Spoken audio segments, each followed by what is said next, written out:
नमस्कार शेतकरी मित्रांनो, रॉयल बळीराजा चॅनलमध्ये आपले सर्वांचे स्वागत आहे. आज आपण बघणार आहोत 30 जानेवारी वार शुक्रवार रोजचे टोमॅटो बाजारभाव. मित्रांनो, जर कोणी चॅनलवर नवीन असाल तर चॅनलला सबस्क्राईब करून घ्या. खेड चाकण आवक 338, किमान दर 200, कमाल दर 320, सर्वसाधारण दर 260 रुपये कॅरेट.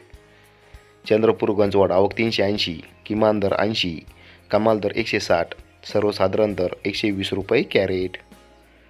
पुणे आवक 3399, किमान दर 120, कमाल दर 320, सर्वसाधारण दर 220 रुपये कॅरेट. वाई आवक 120, किमान दर 300, कमाल दर 500, सर्वसाधारण दर 400 रुपये कॅरेट. पनवेल आवक 770, किमान दर 500, कमाल दर 600, सर्वसाधारण दर 550 रुपये कॅरेट. सोलापूर आवक 220, किमान दर 40, कमाल दर 260, सर्वसाधारण दर 160 रुपये कॅरेट. पिंपळगाव बसवंत आवक 468, किमान दर 51, कमाल दर 281, सर्वसाधारण दर 151 रुपये कॅरेट. धन्यवाद.